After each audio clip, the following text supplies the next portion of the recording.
Right, everyone, we're back here on a global stage right here in Katowice, the rivalry between Gambit Gaming and CJ Entus. We have two of the oldest members of both organizations right now. We have Manlife for CJ and Edward for Gambit.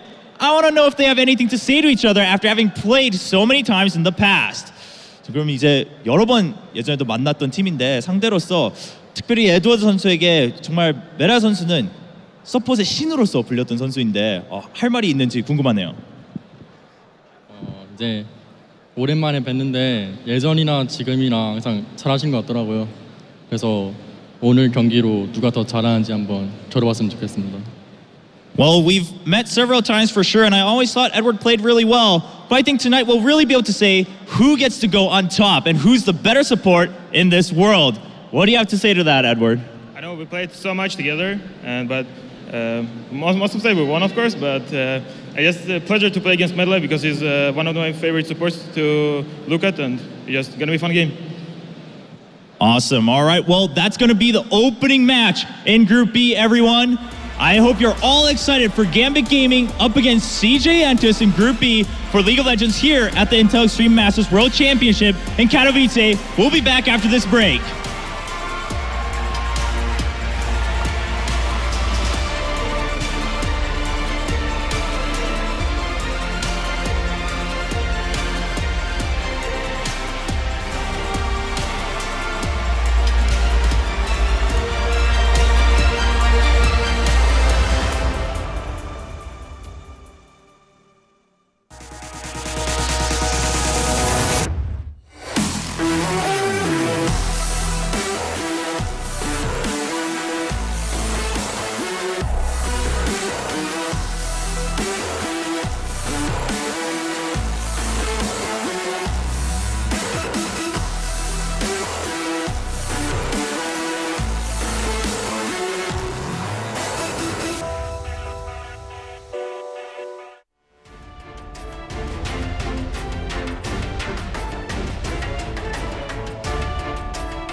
Extend your command precision with an 8200 DPI Pro Aim R3 laser sensor. Extend your command capability with exclusive Easy Shift button duplicator technology. Extend your atmospherics with a fully customizable 4 LED multicolor lighting system. Extend the life and accuracy of your gaming with the Rocket Titan wheel, the Cone XTD Max Customization Gaming Mouse.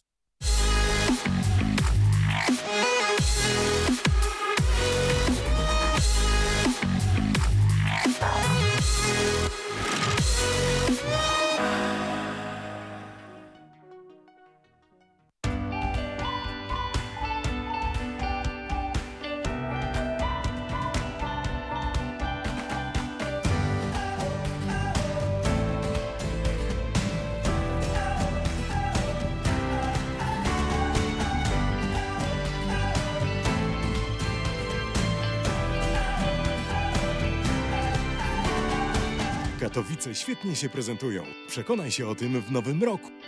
Katowice dla odmiany. We are all equal in the fact that we are all different. We are all the same in the fact that we will never be the same. We are united by the reality that all colors and all cultures are distinct and individual. We are harmonious in the reality that we are all held to this earth by the same gravity. I'm a gamer. I'm a gamer. I'm a gamer. I'm a gamer. I'm a gamer. I'm a gamer.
Ladies and gentlemen, to the Intel Extreme Masters World Championship, where we have rounded up our games for Group A, but we have Group B now, and I am very, very excited to get this one underway with Gambit versus CJ Entus as our first game in that one. Let's take a look at the bracket to see the other teams that are competing in Group B. As said, first game of the day in Group B, Gambit versus CJ Entus. But of course, after that, we will have TSM as they face World Elite as well, as you can see there. So, well, a lot of action still to come here, and this one, it's one of my personal favorites that I've been looking forward to in this tournament in general. We also had the interview there with Madlife and Edward. Madlife, we're going to see who's the best support. Edward being, you know, a little bit down-toned, just happy to play these guys again, and there's just so much history in this matchup, Joe. Yeah, there is. I mean, if we look at, just Edward versus Madlife, I mean, there's so much history there. Gambit versus CJ Entus, you know, Frost and Blaze, or Zubu Frost and Blaze as they were back when Gambit pretty much wiped the floor with both teams here in Katowice. Like, there's so much history between these two teams. The question is, who's better right now? Because I think we can safely say that in those previous events, the teams were on different levels than they are now. Yeah, very true. I mean, for Gambit, in the EU LCS, they had a fantastic winning streak. I believe like 7 games in a row they won until they lost to H2K here about a week ago. Still, they have looked better and better, especially like the team fighting for them. The 5-on-5 team play they have is great. They still do have some clear mistakes or flaws that you can really take advantage of, and that's where CJ Entus will probably study it and know everything they need to do, and Gambit is going to have to try and pull out some crazy stuff, which we know they love to do, and which is why we can never count them out. What really stands out for me in this one is the fact that Kabashard has shown that he's a really good carry top laner. He has constantly won games for Gambit, even just from the laning phase, just being able to outlane certain opponents with bully picks such as Kennen. Now, a flaw in this is the fact that the teleport usage just isn't there. Gambit a little bit reckless in terms of playing against teams that have the teleport and can counter gank on the bottom lane. And Shy, he's no slouch in the top lane, and his teleports are really good. Yeah, a very different kind of style for Shy in the top lane. He's more the big frontline tank who gets kind of left alone by CJ Entus in the early game, where we know Diamond loves to go and gank for Kabashard here, get this top lane effect, because he's the main carry on the team. So what we're going to see is probably Shy, fight 1v2 for a long time. If he can manage to stay alive, then he will basically become the better player in that game by using teleport better than Kabashard. Let's talk about Shy and Kabashard. Let's start by taking a look at the lineup for CJ Entus coming in here. As mentioned, Shy in that top lane. We have Ambition, Coco, Space, and Madlife. A very impressive lineup as is. If we kind of go through other lanes as well, looking at the jungle, Diamond versus Ambition, a good Diamond is practically unbeatable, and maybe that could be an in for Gambit as well, knowing that Ambition is, compared to Diamond, relatively new in the jungle role. I think an interesting thing is the fact that Ambition's best champion this season has been Lee Sin, which is one of Diamond's signature champions.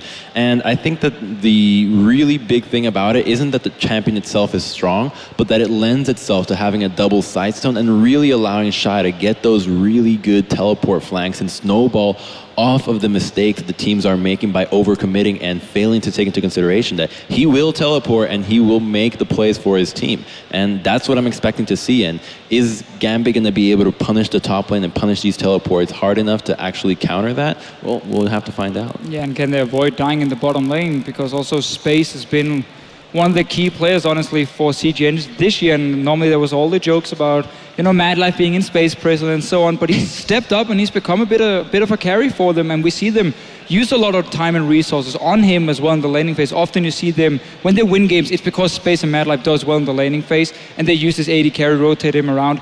Where Pinoy and Eddie, in a 2v2 situation, they haven't been that strong in the EULCS. It's more about these crazy plays to try to pull up. Eddie likes to roam. We've even seen Boots, first item for him, simply to allow him to roam more. And then Pinoy with these reckless plays, I think it's safe to say. When he plays Tristana, he's going for the insect where he jumps in behind people, where he flash behind them and shoot them back. And if they can get to play this crazy Gambit style, they might be able to surprise CJ. But if it's just going to be a purely standard game, following the meta, that's where CJ are going to be stronger. And I'm not sure that CJ is a team that Gambit can really do that against. You might look at some other teams in this tournament and say Gambit could pull those crazy stuff off, but if CJ have done their research here, they know exactly what they're going to be up against. One key fact, though, is that CJ don't actually have their coach here, who's apparently got other commitments in Korea. So they're here without a coach, and that may make us see a different CJ. Yeah, and of course Gambit here with Leviathan, who has been doing a lot of work with that team over in the European LCS.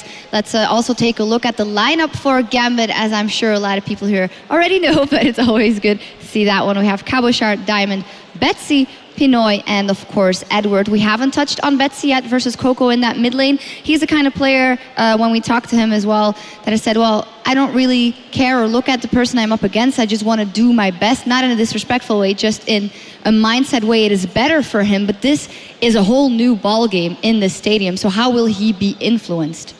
I think it depends a lot on the junglers here. Ambition likes to camp the mid lane and get Coco ahead in that lane, and what we've seen from Betsy in the ULCS is if he sees an opening, he's going for it. Like, he's not afraid to go 1 versus 2 or like dive you one-on-one in the laning phase and try and get some kills, and that's where Ambition can punish him if he comes in for the counter gank or like just 2v1s him basically and shuts him down. Because Diamond, we know he puts so much focus on the top lane, and that does mean Betsy needs to calm down a little bit, and as a young guy, he's fresh out of solo queue. Once you step on this stage, you really want to prove yourself, and that can maybe bite him in the butt. I think one thing that I really want to point out on this one is the fact that a lot of times, you know, Space hasn't shown that he has the best carry prowess, but he has won a lot of games. But the champion pool isn't necessarily the hardest of carries. He plays mostly Corki and Sivir. And a lot of times, because this CJ team likes to focus so much on the mid lane, go with the double side zone, get a lot of wards, Mad Life a lot of times will sacrifice the bottom lane, get a roam on mid lane, and really try to snowball that out. So I think that perhaps being able to focus Betsy even more by sacrificing space could be a good way for CJ to pull off a victory here. I'd agree with that, and my main point about Betsy, my main worry really for Betsy is, if we look at Fox from SK, we saw him walking looking kind of nervous, forgetting to buy a trinket at the start of their first game. Like, how is Betsy going to turn up here? And of course, it depends a lot on a player's personality. Some people will walk in here and be like, this doesn't faze me whatsoever, but there are also those personalities where they will go, especially if they get camped hard and die early on in the game, super hard to turn that around. Yeah, we know though that Gambit and their coach Leviathan put a lot of focus on like their mentality and attitude in the game itself. Diamond had an interview a few weeks ago saying it's basically fixed all his problems. He's no longer, you know, tilting after they lose a scrim or if he falls behind in the game. So maybe that can work for Betsy in his favor. But nerves, and again, as a young guy, you playing on the big stage for the first time, that can be tough to deal with. Yeah, sorry, I was just noting down because we got the poll results in from the guys that have been voting on the website, saying that 51% thinks that Gam is going to win, 49% thinks CJ is going to win. That strikes me as a little bit odd just because of the fan support that Gambit has had. Come on, it's Intel Extreme Masters. We all know that Gambit turn up for Intel Extreme Masters. You know, we looked at the Intel Extreme Master Cologne, which they of course won, and we were like, this is a weak Gambit team right now. They're probably not going to do that much here, and well, they won in typical Gambit Intel Extreme Masters style. So they're going to come here feeling confident, and with Leviathan there, like you said, he's given a lot of help, you know, in the psychological side, really, of the game. I think that Gambit can pull out some shocks here. I agree. I agree as well. I mean, they can surprise. If Cabochard gets a carry champion and you get a big 5-on-5 team fight, Gambit can surprise CJ Entus. However, they are a team built around players who's been, you know, on the scene for multiple years. Shy, Mad Life, they go way back. So they've been here, they've played these big tournaments. Well, what about Gambit? They also have some of those members that played together for so long. I'm not saying that's a problem. I'm just saying for CJ, I'm not expecting them coming in being like, oh, we don't respect Gambit at all. We're just going to do whatever, and suddenly we lose. Like, I don't think that's going to happen for them, but I think it's going to be a very explosive match and very exciting to watch. You mentioned Cabochard on the carry champion. We know he likes his Morganas and his Kennen especially as well. But we did hear from Monty and Doa before I say you can't play that versus CJ Entus. That just won't work. I think it just might if they're running with the Sejuani. Just a really strong, hard engage, get rid of Mad Life's Janna, and now all of a sudden you only have the Nami to worry about for the disengage. And Eddie has shown that he can play Morgana as well. A Kennen with Black Shield, as we saw in the Cloud9G Tigers game, can get into the backline really easily. Couple that with a Sejuani, and I feel like you could play the Kennen into a Korean team with that lineup. Yeah, I love that you say it, because we often see Gambit first pick Morgana and then swap it to the support and then simply take the Kennen late on and kind of like mind game you a little bit. People think it's going to be Cabochard top. So they have played this style before and they pulled it off. So yeah, I agree 100%. They can go for it. Thank you. Yeah, you also said I love you. I don't know if you... I heard Did that. I? Yeah, I heard that. I love you, Crumbs. Yeah. That's what I heard. I I that do a love beautiful you, man? Crumbs, and I love you, Beard, so much. Yeah. Very jealous. That's why he's here. We're, I mean, there's two different all a styles little bit here. in love with Crumbs. We got the fluffy here, and then we got the beautiful setup from Crumbs. and then we got the Dane who can't grow anything. That's another story. No, but guys, I would love to keep talking about your beards, but we have a game on our hands. And Gambit, Elke, if we're talking about it, Cabochard does have a really good chance if he gets on a carry champion. Betsy is kind of a wild card. Diamond on Sejuani could do a lot. So to me, it's mostly the bottom lane that will make the difference. I agree on that part because Pinoy for me he's such a weird AD carry to describe because he has games where he's playing perfectly safe and he just sits back and he does everything you normally would expect from an AD carry. And then next game he jumps in 1 versus 3, he gets like 1 kill, then he dies and you don't really know how to explain his style. He's super reckless and like careless in the way he plays, which is both good and bad. It can go completely wrong for him and we can criticize him, or we can say, wow, he just won the game because he jumped in and killed Madlife. Yeah, Amazing actually called him Pinoy Jenkins. I thought that was a Fits good pretty find. well. Just jumping in that one. If it comes to standard lays and standard start, CJ Entus is the kind of team like GE Tigers who can go even over a little behind and then just roll over because of their team fight coordination and vision. Of course, absolutely. When they come, a lot of the wins from CJ have been making a lot of flanks and trying to come back in these team fighting environments. It's a team that has been always really good at team fighting, and I think one of the really key factors in that has been Shy being able to carry on tanks. Now he consistently gets multi-kills on champions like Mundo and has really good target selection on Maokai, especially with the Righteous Glory build that we see on all the Maokais nowadays. And Madlife, when he plays champions like Thresh and Annie, even though they haven't been the primary champions for him this split, he's still able to find the engages and are extremely well coordinated with Ambition, who on Lee Sin, excellent champion for flanking. So I wouldn't be surprised to see a CJ perhaps take a small deficit in the early game and be able to come back. And I wonder actually if, they want to go the whole Kennen route, whether they'll even think, Madlife, if you look down his stats, do we take that Janna away from him completely? Is that actually in our plan when it comes to bans? I think they should ban it away from Madlife. Yeah. But I just want to see if Gambit can finally play a game where they don't really make mistakes in terms of their strategy, because normally what they do is to get a big lead early on, and then they don't really know how to pull it off, and that's where CG Entus will have enough time to go late game and just pick the right fights. We'll find out in just a bit and also see the picks and bans. But first, we got to see the teams, and Chobra is ready to introduce them to us. Thank you, Shocks, and we are indeed ready to see the teams. We've gone through Group A so far, but we have so much more waiting for us here in Group B. Truly a staple match in League of Legends, and of course for the Intel Extreme Masters. And what a better place, or none better than a place here like Katowice in Poland for the World Championship. First up, the team coming in from the Intel Extreme Masters circuit, winning in Cologne, it's going to be Gambit Gaming!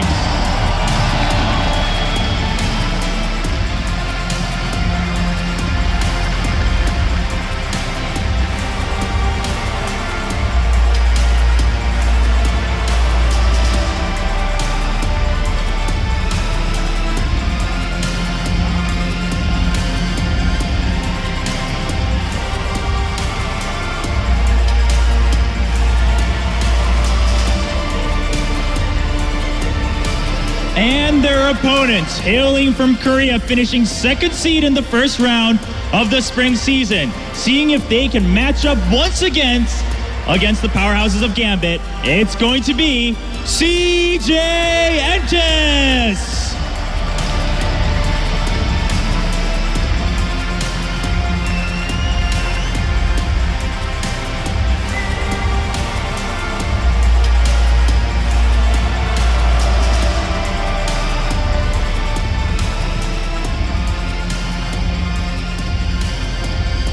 There's no much more to say. Are you ready?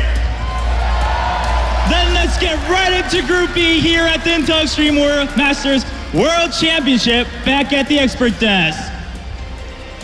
Thank you, Chobra. I'm ready too, and that's because of that intense bass every time the teams come on. You cannot be not hyped. Now, I'd like to bring this up from the previous instance that we had and say that you said I love you and I didn't answer it back. I'll say it now. I love you, man. Now, for this pick and ban, it's gonna have to be, in my opinion, really focusing on the top lane. Now I bring it up all these matches pretty much, top lane, top lane, top lane. It's about the teleport that is so important nowadays because the top lane allows you to impact every lane. A gank happens bottom lane, bam, teleport, countered immediately. What I think Gambit has to do, bait out the teleport from Shy, and all of a sudden you got Cabochard bullying Shy and snowballing really heavily up there. Sounds pretty easy, honestly. I mean, despite Shy's teleport, he's normally one of the best in Korea and using it, but still. Yeah. We talk a lot about the top lane, different style from Shy and Cabochard, the carry and more the frontline tank. Yet, most of the bans we've seen so far today, it's often around the jungle here, and we see whoever gets that Rek'Sai really has the early advantage.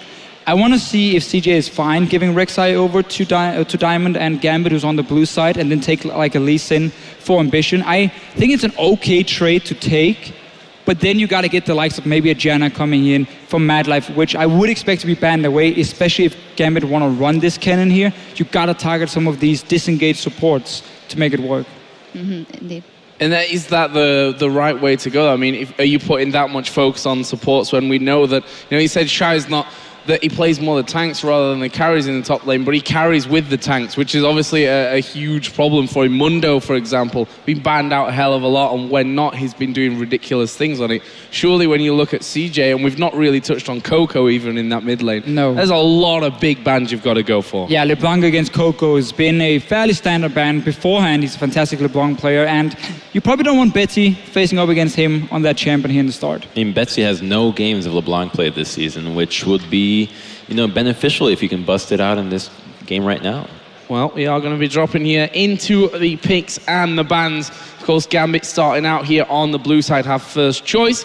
And funnily enough, first ban coming out from them will be Hecarim. Now, I think the Hecarim ban just shows you that you want to really focus on the top lane. Hecarim is one of the only champions that can go without a defensive summoner spell, get the Ignite, and you're pretty much guaranteed to win any 2v2. So 3 top lane bans from the get-go. These two teams are really looking to focus on Cabochard and Shy. Trump's the prophet. He called the top lane focus, and we kept talking about Kennen, and then suddenly it's just banned away, and now it doesn't even matter for Gambit in that case. But I like the Hecarim ban. Shy showed it the last few weeks in the OGN, and of course, he's so good with these teleports, you don't want to risk him diving onto your backline and killing them. Now there was Zed taken away against Betsy, 2-0 in the European LCS with that. LeBlanc then taken away as well, 3-1 record for Coco, a dangerous champion for him. I think it's wise that Gambit get rid there. Yeah, and we see as soon as Zed is banned, that's where Gambit says, okay, that was our counter pick to the LeBlanc, so we have to ban it now. Rek'Sai is still open.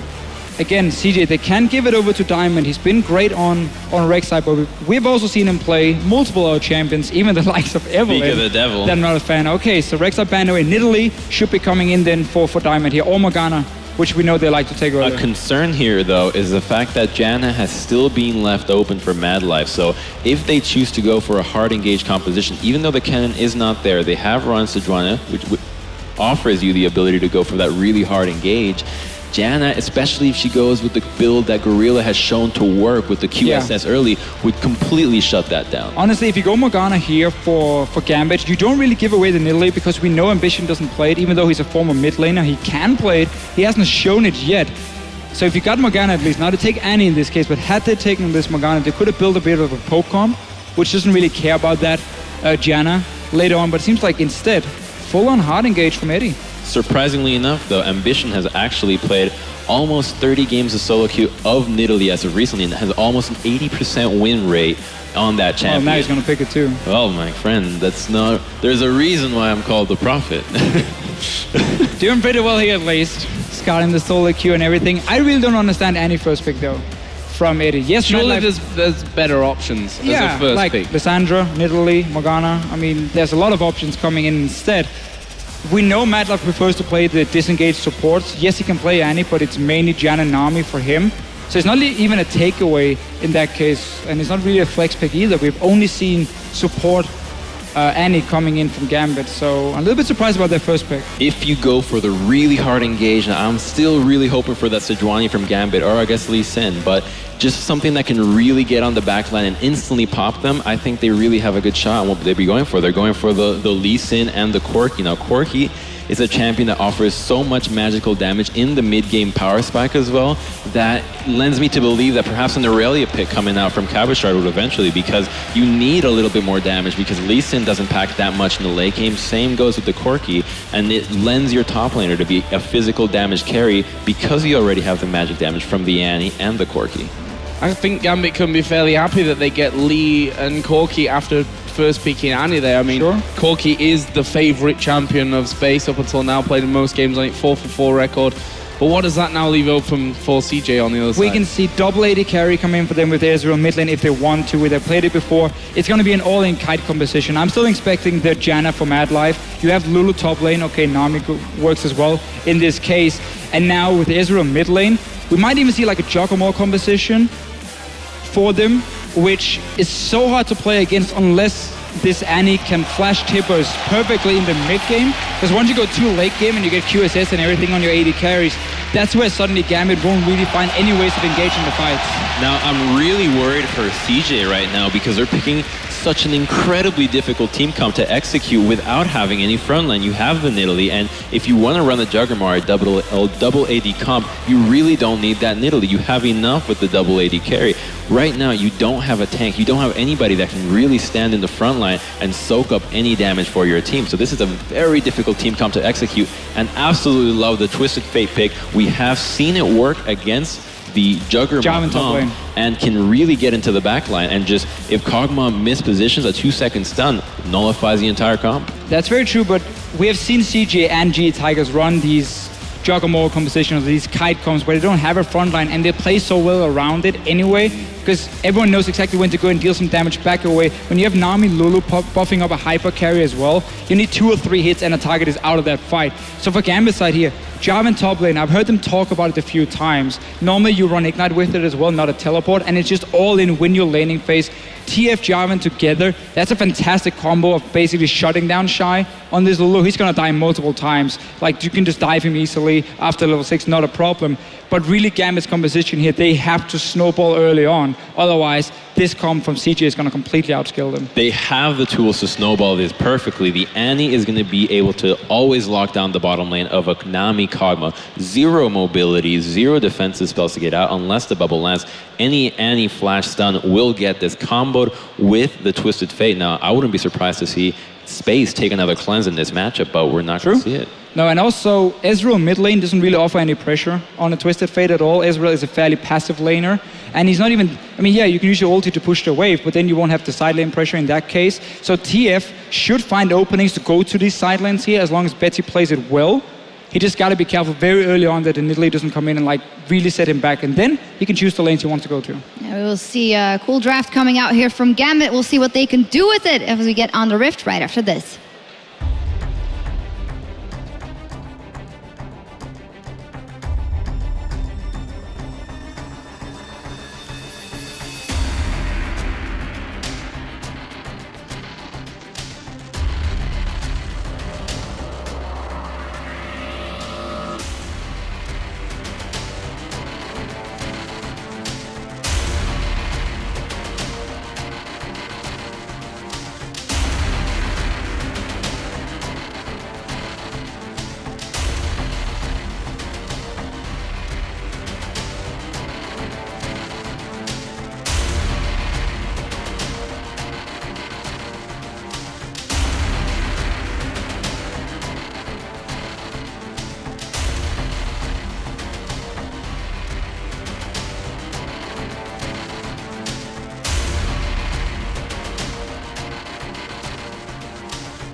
And welcome back, everyone, to the Intel Extreme Masters. Gambit Gaming taking on CJ Entus in our first match here in Group B. Gambit coming out with the aggression, a lot of hard CC. Do you think CJ is going to be able to survive the early game, guys? I mean, that's going to be the big question here, right? Because I think with CJ running the Juggernaut composition, which for those of you who don't know is a lot of, basically, it's a pseudo protect the Kog'Maw comp, but Kog'Maw is the front line in this composition. Right. You buff him with all of these shields. They have the Nidalee heal as well in this case, and so he really has to bait the other team into these engages, but a lot of hard CC coming in the lane, so it's about CJ actually living long enough to group. Yeah, that's the thing. Well, it is time, guys, to get on to Summoner's Rift and see which of these teams is going to head to the winners match here in Group B. There is Gambit Gaming.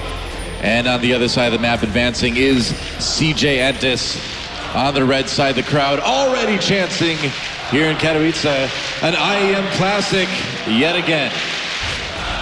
I'm very much looking forward to Betsy's Twisted Fate. This is a kid that I've been very impressed with in the EU LCS, and as a team, Gambit have got so many tools to get out of the laning phase ahead. But I think it's all going to hinge on Betsy's ability to sync with Diamond and impact those lanes. Those first Destinies and Gates and Roams are going to, I think, really dictate the rest of the game. And, you know, it's important to mention, too, this is Ambition's first game on Jungle Nidalee. Now, Ambition, the old mid laner for CJ Entus Blaze, and a renowned Nidalee player, and it has been a bit confusing as to why he hasn't played this champion sooner. Well, yeah, we talk about this like every week on Champions Soul, that Ambition. He's got this great jungle pick in Nidalee, but now we finally see it for the first time here at the Intel Extreme Masters. It's cool to see the Twisted Fate on the other side, too, because that's something that we haven't seen ourselves in Korea for a long time. How do you think Coco's Ezreal is going to be matching up against that? It should be fine. I mean, it'll be mostly a farm lane, but the thing is, Ezreal doesn't have a lot of wave clear pre-6, so Betsy can, in fact, get a pretty free ultimate right off at 6 if he manages his lane properly.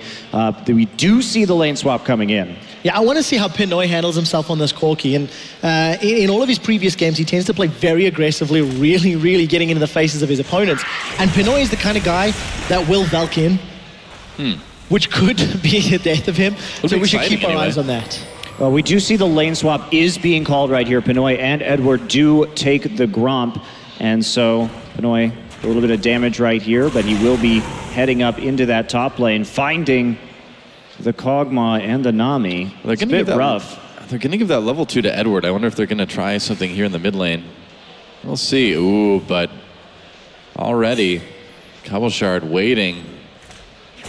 I don't know if they're going to get an opportunity on Coco. It doesn't look like it. So yeah, Edward heading back up again. Now, they invested a lot in that gank right there by giving up the experience and taking so much damage onto Pinoy. Pinoy will hit that level 2 a bit earlier all the same, but trying to lock down that Ezreal early, chaining the anti-stun into the gold card, but Coco is very difficult, and he also has that cleanse in this matchup. So best probably could have happened is getting a summoner down right there, but instead they don't get a whole lot, but still the lane advantage heading over to Gambit, but early pot used by Pinoy as well, so they could come back via some nice trading. Yeah, Pinoy took so much damage from that Gromp. Gambit gonna look to, I think they have to look to snowball. The later this game goes, the scarier and the scarier CJ Entus become. So with Diamond back on Lee Sin, Edward coming up against Mad Life, this is a matchup that Eddie himself is super excited about. CJ and Gambit, while having different players this time, have got a lot of history, and those two in particular, along with, of course, Shy and Diamond adding into the mix. Yeah, very true. I mean, both of these teams this season in their respective regions have had pretty tumultuous seasons so far. And Mad Life, Edward, maybe you could argue both on a bit of an upswing recently, but still a lot of questions about these guys. It'll be interesting to see where both of these teams end up at the end of their respective splits. Now, one thing I do want to touch on for Gambit in particular, they have been growing in play style, in team fights, in champion compositions as they've gone week to week. But Diamond has had very mixed success from the beginning of the split to the later stages. And there's actually quite a few people that think it's because of Diamond hard carrying the early game that Gambit had that upswing. So we'll need to see whether he can do the same in this match. You know, one thing we haven't mentioned yet is Betsy started boots on TF, which is kind of interesting. Well, you're just dodging skill shots as a farm lane allows you to get a lot more of those biscuits as well, so it's not too much of a surprise right here. I am a bit intrigued by the early skirmisher Saber onto Diamond, so we'll see how hard he wants to commit to going into the enemy jungle. It's a Diamond special. Yeah. He was the first EU jungler to really go hard on, skirmisher Saber. It was in certain matchups at first. Went away from it in recent weeks, but obviously gone back to it here for IEM. That was a close Aqua Prison there for Mad Life. And Edward, I mean, he's on that Annie. You've got that hard CC, but you're so fragile on that champion. And especially against something like Nami Kog'Maw. If you get hit by one Aqua Prison, you're going to be taking a lot of hits. On the same token, I think if Gambit find an all-in and avoid the bubble, there is potential for kill threat. But gold card on Coco. They're going to come in, and Diamond chasing Coco barely escapes with his life. It's one of those situations where if you saw that ignite in the mid lane, that would have been a kill, but luckily for Coco, it's Ghost Flash for Betsy. Also, if he had probably had the Chilling Smite instead, that actually would have been a kill right there instead of the Saber. Yeah, it's a really good point. Take a look at the bubble in the top lane. Exhaust goes out. Summoner heal's been used. Eddie's trying to do the best he can, but first blood secured by Space. Eddie's trying to reply back. Ignite is going to get cleansed away, healed away rather. Yeah, Mad Life for CJ. Mad Life manages to keep Space alive, and yeah, first blood going to Space on CJ Entus. Man, before this last season, that's not something we said a lot in Korea. Yeah, and two, getting the early kill onto Kog'Maw is huge because he is the focus point of this composition. It is imperative that he get that advantage so that he can survive and deal as much damage as possible into the late game. So we are getting close to Betsy's level 6, however, and it's all going to be about Twisted Fate right here. Betsy must get successful ganks in the next 10 minutes, or this game is probably going to run out of control for Gambit. CJ is too good at team fighting. They're too good at kiting. This is their mode of play, and so they'll be in the comfort zone with a fantastic composition to close. Yeah, the CJ method of winning has never relied on getting early leads. It's relied on very good decision-making and team fighting in the mid to late game. They've certainly got a composition they can do that with. I think both of these team comps actually exemplify their respective teams' play styles. Yeah, very true. CJ's all about the kiting, as you've already mentioned, Monty, and Gambit have shown consistently they're all about team fights, and they really, really like all-inning. You can see Eddie's roaming down to this bottom lane, but I don't see a lot of kill threat onto a Flash and Wild Growth Shy while he's under his turret. It looks like they might be thinking about trying it anyway. Yeah, Diamond coming down, Edward running up. They saw him with the ward, though. And there's support from Ambition coming in. This could get risky, but Destiny's available. I think they're going to use that one, Doa. They're going in. Stun, there's the Destiny coming in. Shy getting blown up pretty quick. Fear Chop Raj comes through as well, too. They do get the kill onto Shy. Ambition remains under the turret, and that was a successful gank for Gambit. They made it out. Oh, but actually, Betsy's still a little bit low. Gotta dodge. He messes around, did the tri-brush, avoids the spear. Oh, but Coco comes in, helps Ambition pick that one up. Diamond on the run now as Mad Life comes down as well. So in the end, 1 for 1, but it was a kill for Gambit. Was it enough, Monty? You're shaking your head, man. Well, you have to make that kill and then obviously not die afterwards. Betsy giving one back to Coco. They don't have any tools now to get pressure on the map. And in fact, they all get chunked out. And look at this. Mad Life and Ambition instantly in the enemy jungle getting those deep wards in. So you can't trade right now. Gambit is really, really kind of all in with this strategy. And you have to make those clean tower dives. And I think their choice of going on to Shy, you don't want to play against Shy's teleport. Shy is a fantastic teleport user. He will show up on the other side of the map. So they try and do it over there, but Mad Life was already en route, and they didn't have the wards to make sure Ambition wasn't there. Yeah, pretty much. It looks like, luckily for Gambit, though, they'll be able to pick up that red buff after the little bit of the invade for CJ. And both teams kind of backing off for now. Teleport advantage not really going for either side at the moment, as Cabochard did use his pretty much right after Shy did to get back to lane. It's going to be a little scary for Gambit if Mad Life and Ambition can keep reading the Gambit plays, because as that was what was setting up, Ambition was moving into the lane towards Shy. And if Gambit don't get the jump, if Gambit don't gain control, as we said, the late game is in favor of CJ Entus. So for the European squad, we need to see what they decide to do. Yeah, and if you notice, there was a ward that just expired deep in the mid lane, and that's the key wards that you need against TF. Those are the ones you want right on either side of the mid lane so that you can see him if he walks off and whether or not he's going to use the Destiny and the Gate in order to make those kind of plays. So if we can see CJ continuing to put those up. Oh, here we go. Another gank onto Shy, trying to get back to his shirt. There's a Cataclysm with no flash. He's in big trouble here, waiting for his teammates. They can't get there in time. And Gambit really punishing that lack of flash for Shy. And this is something Gambit will do consistently. Diamond will basically pitch a tent, get some s'mores, and hang out high-fiving Cabo Shard with kill credits all day long. He does it in EU. It tends to lead to a fed Cabo Shard who in Europe is able to carry the game. He's got a CS advantage, and we need to see if this Jarvan pick is going to work out for Gambit. And he is going to be going for a hell of a lot of damage with this pickup too. They want to blow up the Kog'Maw immediately. You have to be able to engage and instantly kill the Kog'Maw. And by keeping the Lulu down, they're preventing the AP from really getting stacked onto Shy. So you have those big shields, you have those bigger wild growths, and you're more elusive, of course, with the Whimsy as well. Well, Shy's been a very good Lulu player in Korea this season, but the danger is that, if you get held down, then Lulu kind of becomes sort of support too, on the team, and you don't have that utility, you don't have the damage that you need from that top Lulu. Well, take a look at that. Betsy's got his ultimate available, has had for a little while, and I think for Gambit, they're going to continue looking to punish waves with no tower for Shy to fall back to, and the wave pushing towards Gambit. I'm interested to see if Cabo Shard tries to freeze it or tries to hold it, make Shy's life a little more difficult, force some more decisions to be made about where he moves around the map. But for the time being, Gambit holding even a small advantage thanks to having that tower killed in the bottom lane. And of course, Cabo Shard is going to be so dangerous here if he gets rolling as well, because part of the strategy for Gambit has to be to split push into this game, because if he goes for this full damage Jarvan and he continues to build into a Hydra, he's going to be able to push so effectively, and with the constant threat of Betsy TPing into his lane to finish off kills, who on CJ is going to hold the lane? It's very difficult. They are going to lane swap and let Shy move a little bit forward. It's interesting, Zex, to see if CJ can remain even, because of course if Gambit ever do put themselves in a sort of wave pushing multiple lanes, having the teleport from Cabo Shard, having that destiny from Betsy, we'll see if they can split push. Gambit as a team have not successfully split pushed in the EU LCS, but they've not played a Jarvan top nor a Twisted Fate, so we need to see if they can actually demonstrate some growth in their own playstyle today.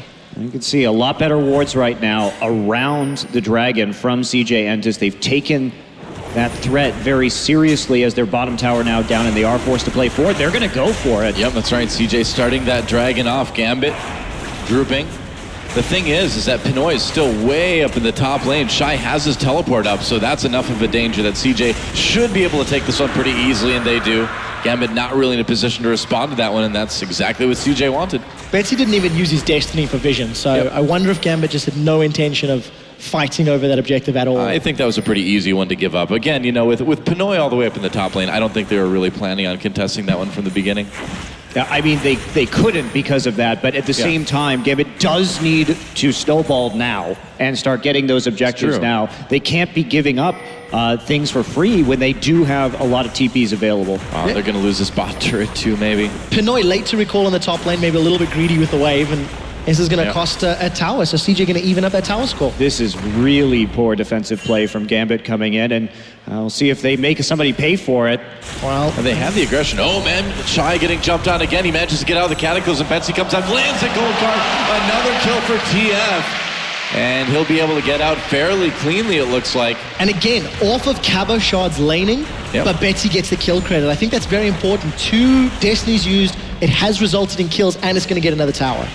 And Lulu, too, a champion that isn't very useful late if you fall this far behind. So Shy really going to have some work to do in the late game. But Coco's been left alone to pretty much free farm right here. And Ezreal is one of his best champions, and he has shown time and time again he's outplayed Faker on Ezreal in games previously. So it's something that you have to take as a very serious threat here. And I'm curious what he's going to be building this game. If he's going to be going for Trinity Force next, or if he could be going for the Iceborne Gauntlet instead, which in this situation may be a bit better. It will prevent him from getting blown up by Cabo Shard, and they need a lot of ability to kite. Yeah, and you notice that Edward, he's also gone for an early distortion on his Moby Boots upgrade. Every single thing about Gambit's team comp is just engage, engage, engage. We've not seen Eddie necessarily have an impact yet, In the laning phase, the head-to-head didn't really go his way, but there was a big CS advantage for Pinoy, 30 over Space's Cogmore, so that's nothing to be sniffed at either at the 15-minute mark. Yeah, and also the Distortion Enchantment on Betsy as well, so this is a very focused Gambit. They came in with an interesting strategy, and it has given them a small lead at this point in time, so whether they can hold it out into the late game, obviously they've done some work on Shy so far, and Shy again having to fall back to a tier 2. And more importantly, if Gambit can make use of Pinoy's Power Strike, he's just finished his Trinity Force. The rest of the team has been moving at the right time, but it was Pinoy that was late leaving the top lane that cost Gambit a tower. They can't afford too many of those mistakes. Yeah, this is great. You're absolutely on point. Look at this. Everybody moving right into the mid lane right now. And they don't have great wave clear. Coco has to ult in order for them to really make short work of these waves. And they could just group and push for the time being. You know, Ambition's Nidalee. We did talk about him being such a good Nidalee player in the mid lane back in the day, but he hasn't really been around that much. He's gotten a lot more farm than Diamond, but Diamond's been creating the kills. I wonder how a Rengar pick would have maybe worked out in the place of this Nidalee. Well, he was still there to counter gank with Nidalee in that bottom side, and look at this, more action. Edward in the bush. Wow, Ambition doesn't check it. They're going to turn. There's the Timbers. Ambition taken out. The gank comes in anyway. They don't even need it. Meanwhile, Diamond in a little bit of trouble. They'll be able to back off, though. Ambition just walked right past that bush, didn't he? Well, actually, I think Gambit could have gotten a lot more right there had they planned that one better, because Diamond was in underneath the turret, and they invested both Cataclysm and Destiny into killing Ambition. So they may have been able to clean up even more and perhaps gotten to tier 2 had they saved some of these abilities. Instead, they're going to take a lot of damage onto their mid lane turret from Coco. So there was a lot used for just one kill right there, and Gambit is dependent on these cooldowns in order to kind of keep this game moving forward. That is true, and with the Dragon coming up in about 2 minutes, they're going to need to be very, very careful about how they use this when that gets a little bit closer. Pushing up that mid lane for now. I honestly think a better use of Gambit's time was pushing the mid lane right there, because here's the thing about Twisted Fate. If you get that outer ring of turrets down first, and you have that advantage, you open up so many ways for TF to outplay the enemy team. They had that Trinity Force power spike before Kog'Maw completed his. Now they may get it. Well, we'll see if they can commit. Diamond and Cabochard are all the way towards the top half of the map, so not a full complement of Gambit members in that mid lane. Shy 0-3-1 this game. He's been held down pretty fast, but he has managed to finish that Morella Namicon.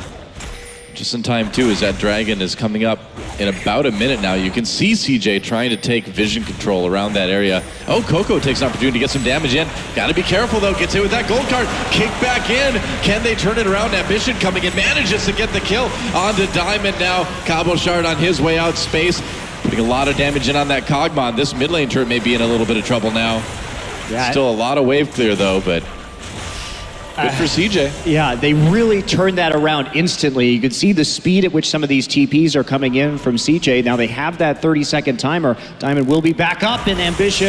I think he's going to get dunked, and he is dunked. That is a lot of damage coming out of that top lane Jarvan, but that's what happens. And something else to point out, that mid lane fight, Pinoy was once again not in the right place at the right time. He was down bottom. As the engage started, Gambit tried to jump into CJ, and then as Pinoy was roaming up, he was late to the party. Gambit already lost a member. Yeah, still, that was a great play by Cabochard to turn this one around. Found the jungler at a crucial juncture, because now Dragon is live. Ambition still down for the count. Yeah, that's right. If CJ can hold off long enough for Ambition to come back, then that lack of Cataclysm for Gambit may be a little bit of a disadvantage, but it looks like they're going to start that Dragon right now. And is there anything CJ can do to stop this? They don't have to fight this at all. Maybe they'll try and land some pokes, see what they can get from the outside, but the main thing is preventing any further objectives from being taken, like the mid lane turret. I really like the fact Pinoy was trying to zone away CJ, get some rockets down Betsy for backup of those wild cards. So Gambit secure the Dragon. Actually, thanks to Cabochard finding the kill, which was thanks to having a ward in that part of the jungle. But now can they defend? Again, Pinoy went bottom lane. Gambit most likely going to lose this tower. Can't rely on Twisted Fate alone. And this is the thing. You keep pointing out Pinoy, and I think you're absolutely right. He's been in the wrong place pretty much this whole game. He's in top lane when the dragon is being contested. They don't have adequate vision over that objective early on, and then he immediately retreats down to the bottom. There's no actual defense. So in the end, it's a tower for a tower, and we only see a 500 gold advantage here at 20 minutes. Gambit is really running out of time. Yeah, I really hate to sound like a broken record, but the longer this game stays, even the happier CJ going to be. Oh, yeah. Despite the 0-3 shy, he's still relevant. He's still got AP. With the Lucidity Boots and the Morellonomicon CDR, he's going to have multiple shields, and he's going to have Wild Growth basically for every engage. You know Wild Growth is going to be up before Destiny on the side of Gambit. So I just think for Gambit, they need to try find a way to break into the CJ jungle and get some deep vision down to make more aggressive plays. And the scary thing about playing this full damage Jarvan is that he dies so fast in the late game. You just literally can't stay alive through burst. If you're lucky, you'll jump onto somebody on Cataclysm and hit them down to 50% HP. But with all of the defensive abilities on this CJ team, you get a Lulu shield down and a Nidalee heal, not even to mention, you know, the Nami as well. Yeah. And there's not really going to be anything to do, because if we just kind of theory craft out how these team fights should be going for Gambit, is Kabashar going in, maybe Betsy comes in for a flank with Azonias on TF, and Edward following up, you know, with a Tibbers, because you don't want to have to use that flash if you don't have to, if you can already pre-engage with Cataclysm. And Mad Life can nullify so much of that with just a single tidal wave, and the more that they stack up, once we see the Crucible finished on Mad Life, it just becomes harder and harder and harder and harder for Gambit to win. And it's so important to note, despite the fact that CJ are behind in CS in the top of the AD carry role, because of the towers and some crucial kills on their side, they're not behind in itemization. So no, not at all. Gambit's like window of opportunity gets smaller and smaller and smaller, and the longer they're not engaging and jumping on CJ, the happier CJ will be. So, well, that's the thing. I mean, Gambit has been able to get in there and make early kills, but every time they have, CJ has been able to answer with an objective, answer with a turret, and at the very least get kills of their own, relatively keep up in CS. So how much of a window really was there? Yeah, Ambition hops out of it, flashes out the Cataclysm. There's a flash from Diamond. They kick him away, though. They get the turret in mid, but Ambition escapes, and they used, again, a lot to try to take him down. Yeah, kind of a preemptive kick from Diamond right there. That wasn't going to be enough to actually get the execute off. So Ambition actually saves his skin. They do take some jungle on the way out, and at least they get a turret for it, start to open up that gold lead again, but it's 1,000 is very small. Something we also have to highlight, I was touching on CS for the lanes, but the jungle disparity is massive. Diamond's 66 CS to Ambition's 109. For a guy playing Lee Sin, he really needs to have a bigger impact in this early game, and it simply did not work out. Is this going to steal? Nope. Not quite. It was close. It was close. They got me excited, the observers. That's true. It's not Faker's. It's not Faker's Ezreal. It's Coco's Ezreal. It's good. It's good, but True Shot Barrage steals aren't quite as much there. But yeah, you're absolutely right about the two junglers. I mean, same kills, same assists. Here we go. TF coming in. It looks like they may catch Mad Life. Whoa! Never mind. Goodbye, TF. CJ turns this one around. Space with the kill there. Twisted Fate. He was there and then he wasn't. He got Mad Lifed. Insta bubble. Right. Oh, Tibbers. It does hit right at the end of that dodge for Ambition. He's going to get taken out. I thought they missed, but it caught him at the end. But Pinoy may still be in a little bit of trouble here. CJ, they get the speed from that shrine. Will be enough to catch up. Not quite. He can still keep on moving. There's the arcane shift. Yeah, there it is. And the flash will secure it for Coco. Kills evened up now, and CJ finally takes that gold lead by 200, it's there. If you're Betsy, you cannot engage like that before you have a Zhonya's Hourglass. That it shows to me a little bit that Betsy is very uncomfortable on this champion, because you can't, the TF, the way he plays and the way he engages is so dependent on his itemization that when you try and go all in like that, he just straight up got knocked up and instantly destroyed. Well, TF is a very snowbally champ, but it's also a very unforgiving champ too. I mean, yeah, you can get some early kills with that TPs, but at some point in the game, if you do something like Pinoy just did, you can give a lot back to the other team too. So it does require a very kind of delicate level of play. As long as Mad Life holds onto his bubble, he's always going to be able to have one additional step up over Betsy, and Mikhail's Crucible has been completed recently, so that gold card threat, or the Tibbers threat, is now somewhat negated. Still going to be some importance and space to be in the right place because there's so many threats they're going to be trying to jump on him. Yeah, ambition too. Just in terms of the itemization, he's narrowing in on Azonia's hourglass right now, which will be absolutely huge for them. That's just another way that he can dodge all of this hard CC that's going to be aimed at him. And the Nidalee, like you're saying, the farm differential is going to be very big because Nidalee is such an insanely powerful late game jungler on 4 or 5 items. Her poke is just absolutely enormous. The heal that she gets, and she's just going to make the Kog'Maw auto attack even faster than he already is. Really not very confident in Gambit. They've lost that gold lead now by 25 minutes. It's been a defensive game from CJ, but this is typical CJ. Wait it out, play for the late game. Yeah, I mean, this is like a very, very typical CJ because the early leads our opponents get early on doesn't seem to matter a whole lot. For years, they've relied on the mid and late game in their team fighting. They will lose that turret up and top.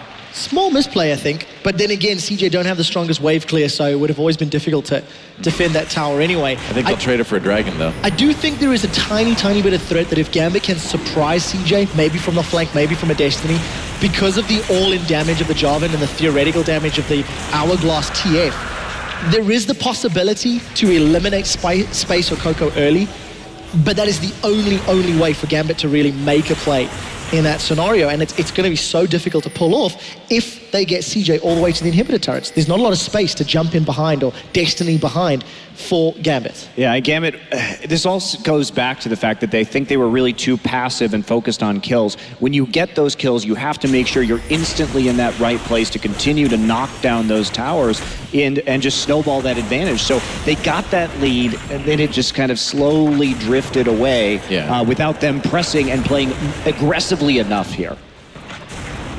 Well, Gambit, for now, in a little bit of a rut as they try to find a way to sort of bring this one back around to their side. The team fights are going to have to be, and this is where the kind of unforgiving part comes in, is that their team fights, they can win them, but they have to be so perfect on every single thing they do. And if they don't win one soon, we're going to see, more CC counters. We're going to see more cleanses. Banshee's Veils are going to maybe start coming in here too. And all of that hard CC is going to get shrugged off pretty easily by CJ. Yeah, and even if you do get all of that all in, Shy's very close to finishing a death cap most likely. Yeah. So all of the shields, the wild growth is going to save whoever you try to jump on top of. Eddie has been sitting on this Moby boots, distortion boots for the better part of 15 minutes. And we've simply not seen enough engages. If you're going to invest that much gold, I feel like you should be looking for those opportunities. Maybe this is that time. Well, they might try to catch Ambition here. Pinoy and Edward right there. There's a flash Shivers, but it's just going to get cleansed immediately. Mad Life there with the Mikhail's Crucible. They'll turn this one around. Edward, there's the tidal wave. True Shot Barrage comes in as well. Can they maybe catch Edward? And Pinoy, Betsy there to defend. Maybe a little bit of an overreaction for ZJ, but maybe they'll get something out of this after all. Edward still being chased. That's another kill for Space. 3-0-2 now on that Kog'Maw. You have to be grouped if you're Gambit because you cannot hope to escape the speed of this CJ composition. They can turn it around on you so very quickly. The mobility off of Nidalee, the speed boost that you get from Nami, the speed boost that you get from Lulu, there's no escape. You have to commit 100%. And it's so funny, right? We just talk about Edward looking for times to engage. He does it without the backup of the rest of his team. And, in these skirmishes, CJ is always going to have more utility or more damage or more mobility. So, like you've already said, Monty, Gambit need to be grouped. The one thing that does play into Gambit's favor a little bit is the ring of vision that they've stuck down through CJ's jungle. But they now need to make use of it. They need to actually play around that, either push the bottom lane or look to collapse on CJ. Well, we're still kind of seeing Gambit try for plays that may work at like 10 to 15 minutes, but don't work at 30 minutes. The itemization is there for CJ now. We saw Ambition get out of that last gank so easily with the cleanse from Mad Life. Oh, Betsy, he's looking for blood, Doa. Yep, Can he find it? He's trying to go in. Well, he's going to try to find it onto Space. Space genuinely in a lot of trouble here. Cataclysm comes in, and it looks like, wow, he flashes out. Tries to run, but still the shutdown for Cabochard. And a kill for Gambit. They managed to find Space on his own. Meanwhile, in the mid lane, CJ trying to defend that turret. Looks like they will for now. You can see, I mean, the gangster's still there for Gambit. It's a good kill, but can Gambit get a tower off of it? That's the question. The big damage dealing threat from CJ's away, but Shy's got the strongest wave clear outside of True Shot Barrage for the team.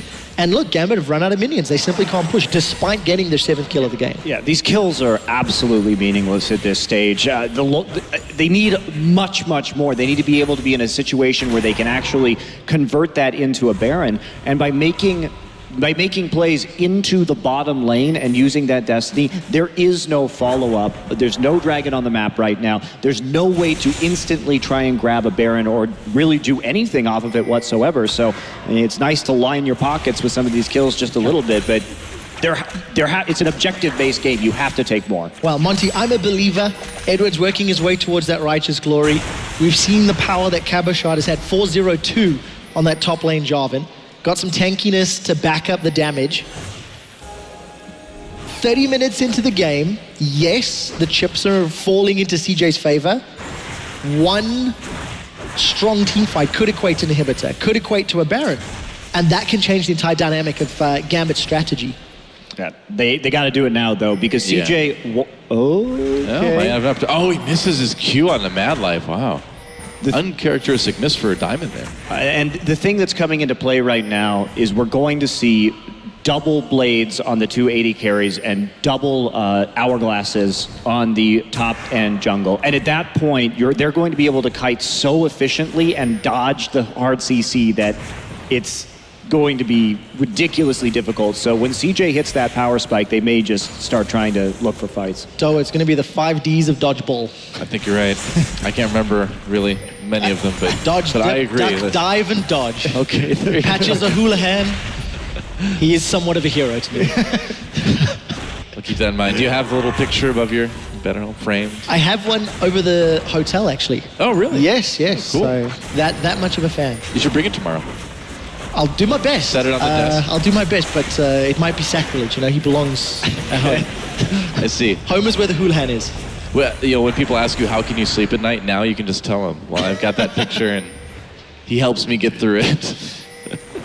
Drag it up now. We'll see if Gambit can make it through this one. CJ, again, looking pretty strong in this impending possible fight. Well, QSS picked up by space, so as if the safety tools weren't enough. Look at that mobility. And he doesn't even need a Last Whisper here either, so he can straight up go 3rd item with this QSS because Cabochard has built, has no armor. Here's the team fight, Doa. I like kick Coco onto that, but Ezreal can get right back in. Nice tidal wave disrupts Gambit quite heavily. Ambition picking up the first kill. Cabochard comes in onto Coco in the back line, but Ambition already there to pick up the double. What a great play from Mad Life. It just totally prevented the team fight from happening. 2 kills for CJ, an easy dragon.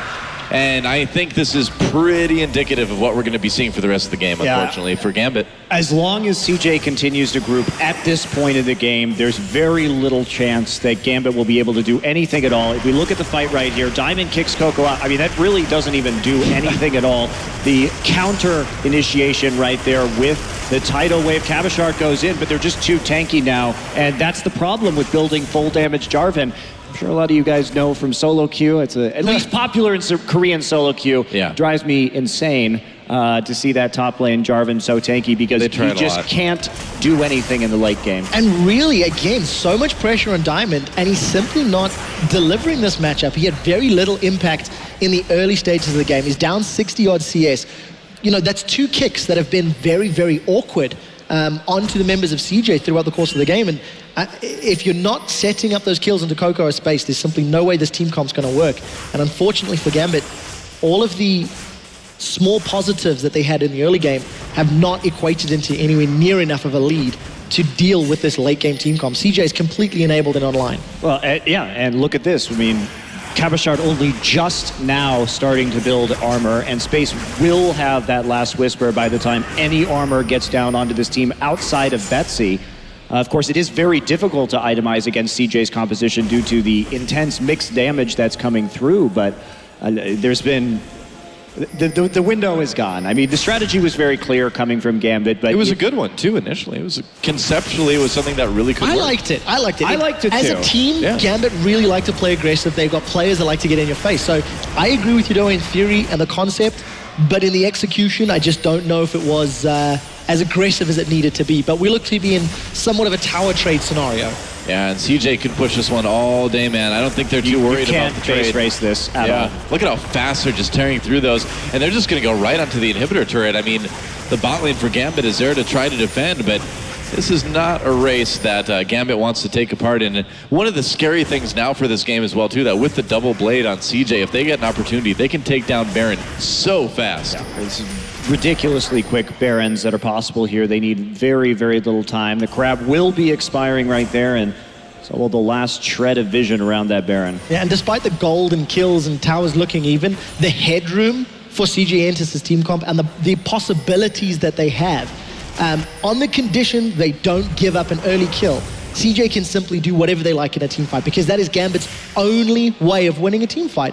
Maybe they can split push, but Shy's doing such a good job. No, that was a Destiny used purely to check if they were doing Baron. I was wondering. And now that that's down, they have to face check it. So this is likely going to be Javelin to the face. Oh boy, yeah, wow, that's a lot of damage onto Besby. Aqua Prison on the Diamond to prevent the safeguard, and that's an easy kill for Space Diamond, in a little bit of trouble as well, taking a hit from that ebb and flow. Has to dive into the Raptor pit. A little bit of gold for Pinoy. Yeah.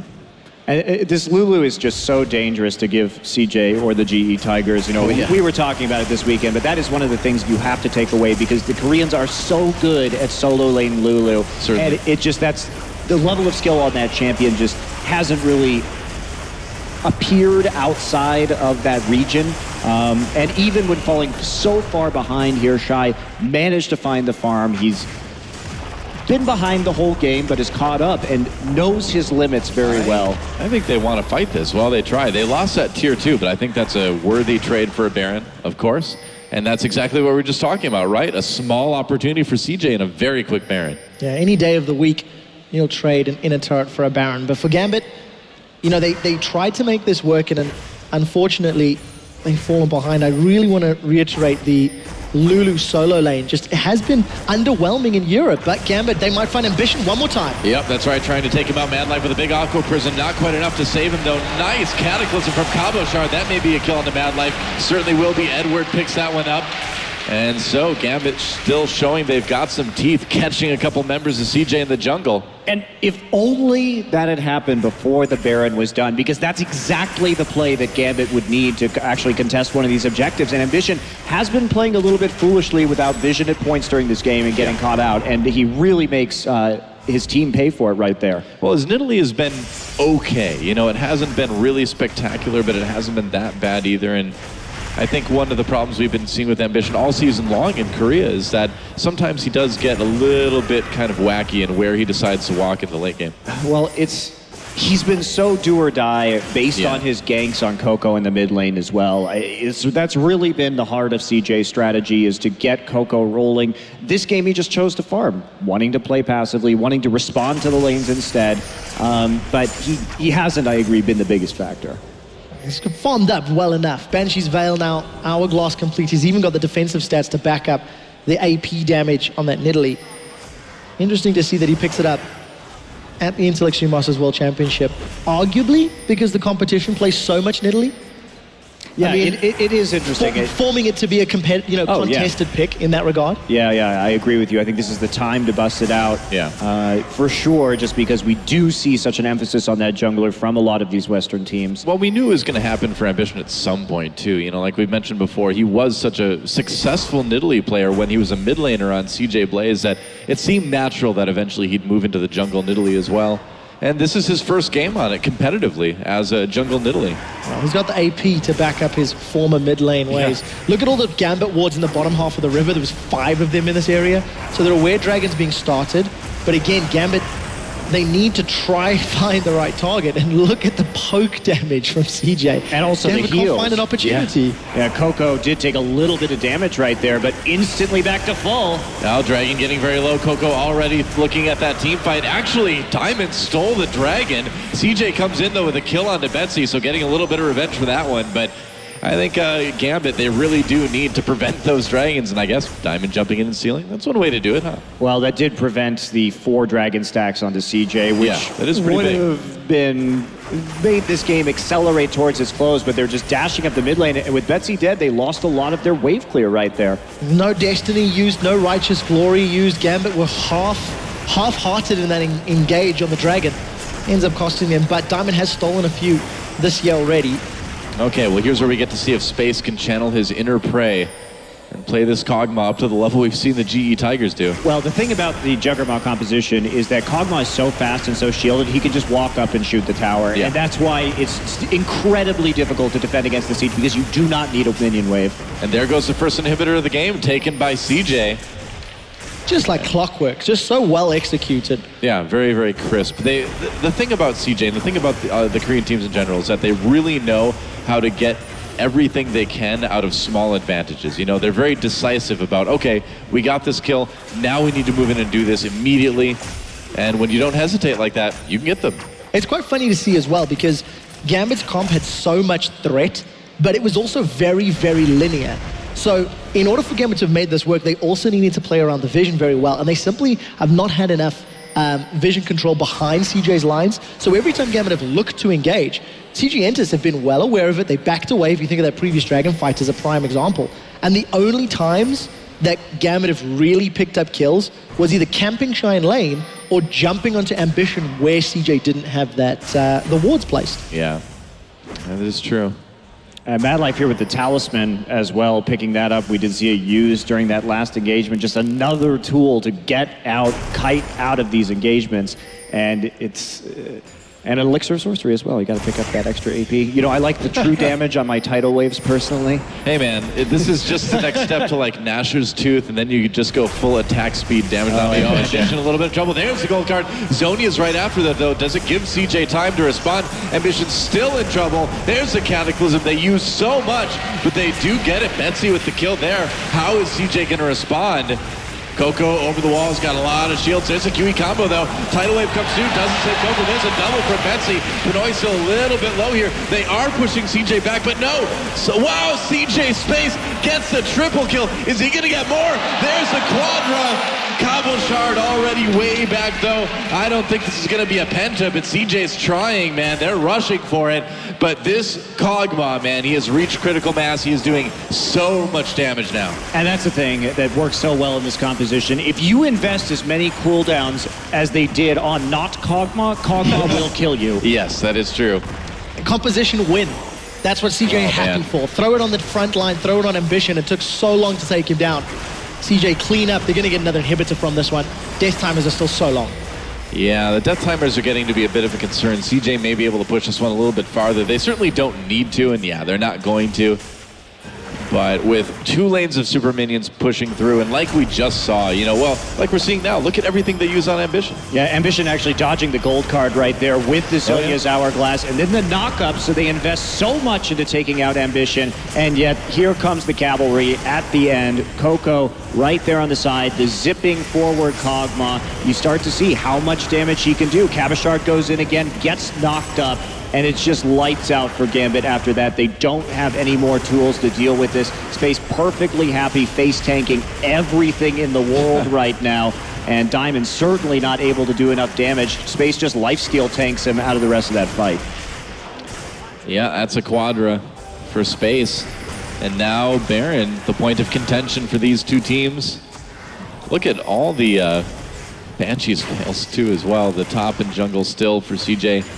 Looking pretty safe. The longer Gambit try to dance around Baron in the river, the happier CJ's going to be. They got super minions in 2 lanes. It's just a matter of time until CJ either decide to commit on Gambit to let the super minions do the work or go for Baron. Because again, they're going to melt that so quickly. And as long as Gambit is in the river, they're not defending their base. So it's just a ticking time bomb here until CJ have enough presence either through minions or to maybe catch Eddie out of position. Well, the nice thing that Gambit has had this entire game is that they've had great control over the Rift Scuttler, and that has actually delayed CJ quite. Holy smokes, that is a fast Kog'Maw. Goodbye, Edward. Yep, Kog'Maw is basically a nightmare for everybody on Gambit Gaming right now. He's fast, he's got shields, he does tons of damage. The Juggernaut. Yeah, that is it. That's it right there. And this is why you have to ban Lulu, because the Juggernaut, you don't ban the Kog'Maw, you just ban the Lulu because it shuts it down. It is core to this composition, and it's something that no one really else but the Koreans have been able to pull off. We've seen it work sometimes in China. Snake especially has been running it, but this is the GE Tiger special right here, and CJ delivering. Yep. Not very frequently played in EU, but does have 1 or 2 wins under its belt. But fact of the matter is, Space is unstoppable, but Cabochard wants some. Yeah, Cabochard coming in, but look at just all the damage to Wild Growth keeping on the left. Tidal Wave comes through, 1 kill for Space, double kill for Space. Corky manages to get one in onto Coco. Ambition returns, but CJ cleaning out this fight easily. There's an ace, only losing Coco. And that is going to be the end of the game. Looks like they were like, oh, we don't really need that inhibitor after all. The Nexus turrets go down. Only Edward up to try to defend, and CJ Entus off the back of the Juggernaut strategy will be able to survive that aggressive early game from Gambit Gaming, take down the Nexus, and win the first game here in Group B. GG. Well, I don't know. They just couldn't push that advantage hard enough, and CJ's a team that is used to just turtling it out and waiting until they can 5v5. I like the theory, I like the team comp, I even like the playstyle from actually both of these teams. Gambit was looking to play to their strengths, but they just didn't find the opportunities. They weren't able to tower dive frequently enough, they weren't able to get kills. A few weeks ago, Eddie said he was excited to play Mad Life again. Yeah, I mean, doubt that feeling's remaining. After that game, yeah, I'd have to agree with you there. But I do think Gambit Gaming had a good plan coming into this one. It was just CJ being able to survive the onslaught from Gambit Gaming and kind of turn it around in the mid and late game. It's fun to watch. Personally, for me, I feel that it's a little too high risk. It is super all in. All in. It is. However, I feel that this strategy, if you contrast it to, say, how Cloud9 tried to play against GE Tigers, in the context of the team that is playing the composition, I think it fits more to Gambit's playstyle. Yeah, and especially what's worked for them in the EU LCS. They also didn't do overly aggressive dives. They just didn't do enough dives. Well, for Gambit, it was good. For Gambit, not quite enough in game one. Time to throw it back over to the expert desk to see their take on the first game of Group B. Thank you very much, guys. Indeed, CJ getting the better hand over Gambit there. But as we got into the beginning of the game and standard lanes, a lot of eyes were on Betsy and what he could do. And actually, he did execute it pretty well on TF in the beginning and timing the right teleports, Fisho. Yeah, it was a good start for Gambit as a team and Betsy as well. I mean, there were maybe a few times where they used a little bit too many ultis to try and get like 1 kill. And they really needed these ultis ready as often as possible to snowball the lead, because it was going to be like, okay, Betsy, go gank top lane now. You get the first kill for Cabochard. Then Diamond will come up next and you get the second kill. Like, that was the way they wanted to play it. They used the Jarvan so well early to get an early lead and get these towers down. I really liked that play. The problem for Gambit was just they hit a bump in the mid game where it felt like they didn't know how to keep pushing that lead. And that's why they got into these big team fights, which were in favor of CJ. I think an unsung hero for this matchup that obviously we'd see nothing about it because it's just such an odd way of playing the game. Well, the cleanse from Ezreal. Now, you'd assume that Lee Sin would want to snowball the entire map for the solo lanes, get the Twisted Fate ahead, get the Jarvan ahead, but all of a sudden the Ezreal with the cleanse is no longer a ganking target just because he can always escape the Twisted Fate. And yes, Twisted Fate can get out of lane against Ezreal fine, but so can Ezreal just because of that summoner, especially against Yanni in the later team fights. Yeah, they had so much protection by the end of it as well. There were Zhonya's everywhere, there were Banshee's Veils everywhere, Scimitar, Talisman to run away, all of that stuff failed for you. It's just almost impossible, I think, to lock a team like that up. Oh yeah, in the end, I mean, once we got full late game, Gambit couldn't win in terms of 5 versus 5. And if you look at the mid game for them, what Gambit should have done with their comp as well was just do a 1-4 split. Because you had Twisted Fate and Corki sitting in the mid lane. That's a fantastic combo at really poking down towers fast. Not where you stand and you get like 10 hits. No, it's like 1 hit at a time. You got the Twisted Fate throwing the card. You got the Lich Bane, or not the Lich Bane, the Trinity Force, sorry, for the Corki early on with the Sheen. So you have a lot of instant damage on a tower. And Cabochard was so fed on this Jarvan that nobody could one-on-one him. So if he had a lane to push in on his own, and the 4 guys in the mid lane, you would have controlled the jungle. CJ would be forced to run between 2 lanes, slowly going back to their own inhibitor all the way around, so that take a long route. And they couldn't kill the Jarvan, because if you go 2 guys to gank him, either Betsy comes in with the TF ulti, or you just 4-man push that mid lane and just take it down. So crazy with the Corki and TF. So Gambit had the tools to really push their lead. Instead, though, they decided to back away, be a bit more passive, and look for dragon fights, which of course were not in their favor. I actually somewhat disagree because we saw them try to do that actually with the Edward hiding in the brush. They did the 1-4-1. Remember that Annie was hiding, and while CJ tried to counter it, they out-rotated them and get the Annie behind the Nidalee, get that kill, but they didn't keep that up. They only did it once. But that was the problem. That is not the 1-4. The 1-4 is where you have lane control, you had 4 guys in the lane. Once you push it up to the tier 2 towers, that's where you can walk into the enemy jungle. You deny them vision, you get your own wards down, and you don't play around them being in their own jungle. You play around them having to take the long route around to their towers and being unable to stop a Jarvan from swift pushing and diving that Lulu again and again and again. TF will always be able to move from mid lane to top lane way faster than anyone from CJ can react. And CJ is also not running with any hard engage. So once that TF pulls to top lane, yes, you might have a 4v3 in the mid lane for CJ, but you can't engage because you have no engage. So Gambit just backs away at that time, and you keep moving around these 2 lanes and use your globals, and you are insanely strong Jarvan. It's not about walking in the jungle and just creating a pick on the Annie. Schooled. Well, see, I'm going to let you guys go in a second because actually we have a post-game interview ready with Ambition. And I am here with Ambition, the jungler for CJ Entus, who just won their first match in Group B. Of course, congratulations are in order, and we have to find out how does it feel to kick off the tournament with a win. 네, 첫 이제 승리 축하드리고요. 뭐 대회를 이렇게 승리를 시작할 수 있어서 소감이 어떠신지? 일단 다행히 이게 단판이다 보니까 어느 정도 걱정은 하는 부분이 있었는데 어쨌든 저희가 이겨서 일단 한시름 놓은 것 같아요. Yeah, because it's a best of one, you never know what's going to happen, so we were a little bit worried, but of course it's a great relief to have taken that first win and be able to go to that winner's match. Now, we saw Ambition's Nidalee. A lot of people wondered, why hasn't he been playing jungle Nidalee? He used to play it in mid. We don't see it that much in Korea either. I want to know, has it been a secret strat that they've been preparing specifically for Katowice? 그리고 오늘 이제 니달리 픽을 보여주셨는데 한국에서는 뭐 전체적으로 흔히 보이지도 않고 또 앰비션 선수는 오늘 처음으로 픽을 하셨어요. 이 대회를 위해서 준비를 하셨던 건지 아니면 한국에서는 그냥 기회가 없어서 저희가 보질 못했던 건지 궁금하네요. 뭐 연습 같은 거는 대회 때 안 쓰는 챔프도 어느 정도 하는 편이라서 그런 건 상관없었고요. 갬빗이 보니까 갬빗 상대로 니달리를 거의 다 모든 팀이 배나더라고요. 그래가지고 그게 핵심 픽이라고 생각하고 좀 주기 싫어서 저희가 뺏어온 그런 느낌으로 가져왔어요.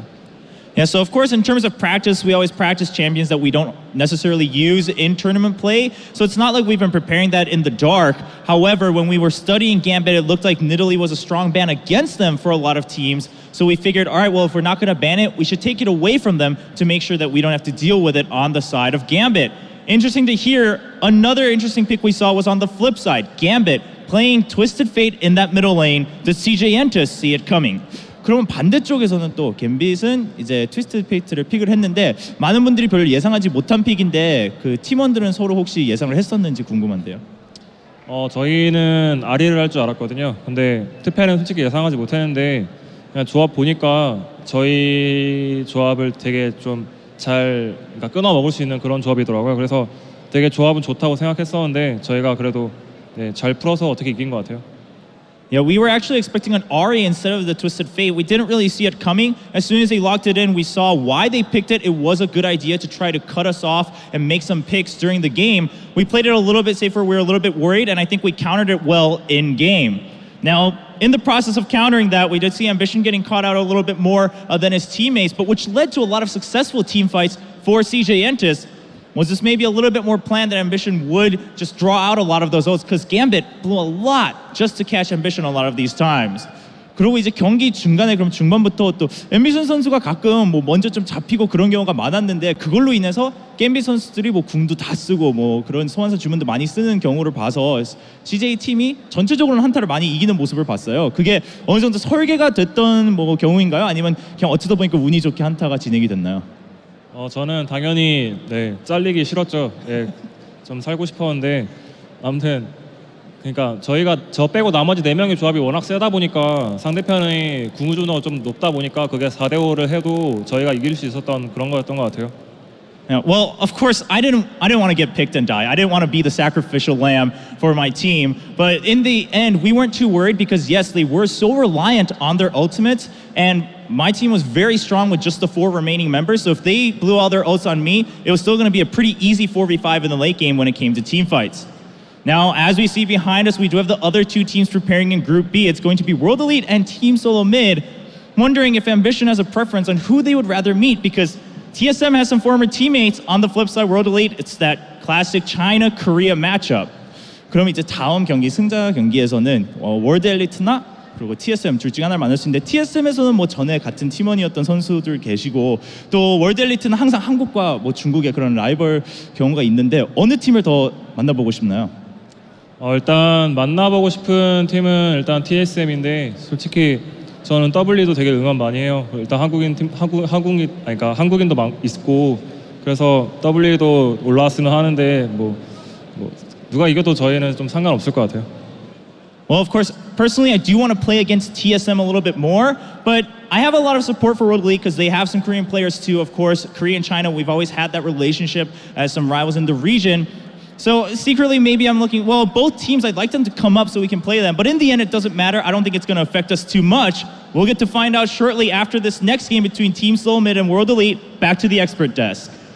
Thank you very much, guys. Another fantastic interview by Chobra and some nice words from Ambition there. Crumbs, I did cut you off before, and I know you had something to say about Shy on Lulu, as he was very far behind early, but it doesn't matter if you're running this comp. That's right, because the Lulu, we've talked about it as a pick that you have to ban out against these 2 Korean teams in the tournament.